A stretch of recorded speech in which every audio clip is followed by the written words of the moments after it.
Please help me welcome the former mayor of New Orleans and former Louisiana State Senator, National Urban League President, and CEO Marc Morial.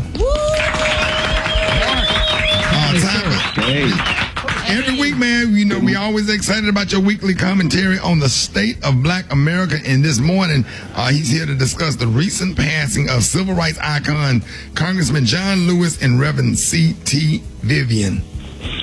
Yeah, and good morning, Rickey Smiley, and good morning to the Rickey Smiley Morning Show. So two icons, two great civil rights icons, John Lewis and CT Vivian, went home over the last few days.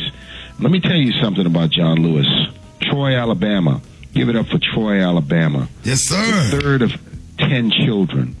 Graduate of an HBCU, Fisk University, and one of the 13 original Freedom Riders way back in the early 1960s. This man was a lifelong warrior for civil rights. CT Vivian, born in Boonville, Missouri. Boonville, I know, Ricky, you know where that is.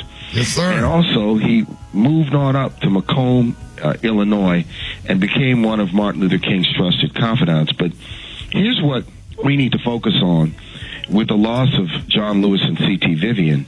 John Lewis represented this young generation. He was the young guy in the 1960s, pushing, shoving, demanding a seat at the table, and actually spoke at the March on Washington. And some of the words he wanted to share were actually cut out because people thought they were too controversial. But importantly, John Lewis, like so many in that generation, was an activist who became a politician. 1980, the Atlanta City Council. 1986, a member of Congress. But he never lost his spirit of activism. CT Vivian was at times the executive director of the Southern Christian Leadership Conference. So he was the one in the trench organizing, raising money, putting coalitions together. These were talented, brilliant men. Now, John Lewis, how can we honor John Lewis's legacy? Some have said, let's rename the Edmund Pettus Bridge. Some have even said, let's rename Peachtree Avenue in Atlanta. But I think beyond that, or even in addition to some of those things, what we need to do is demand that Congress pass a new Voting Rights Act.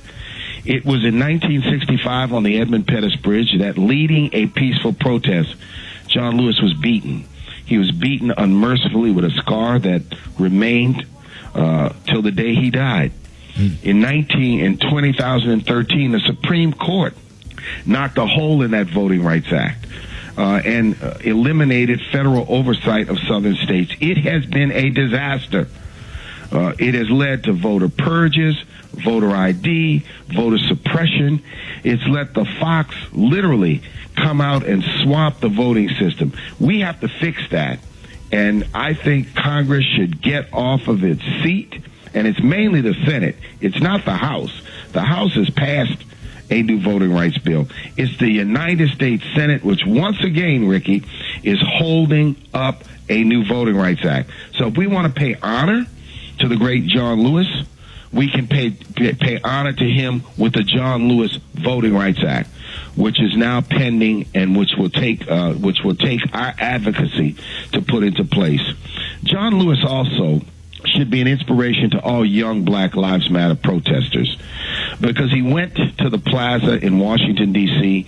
to show solidarity with that movement, but mostly because he was a young activist.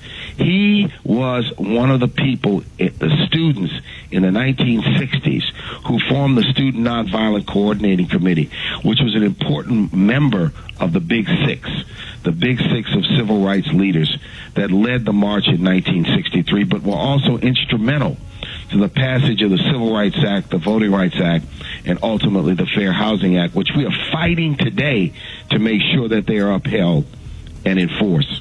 So in John Lewis and in CT Vivian, we honor two great giants, two proud Black men, two great Americans. We got to stand on their shoulders, and we've got to honor their legacy with action.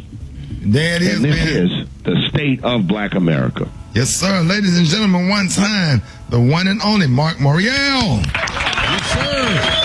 Thank you, man. Have a great day. Hey, we'll see you next week. Yes, Thank you. sir.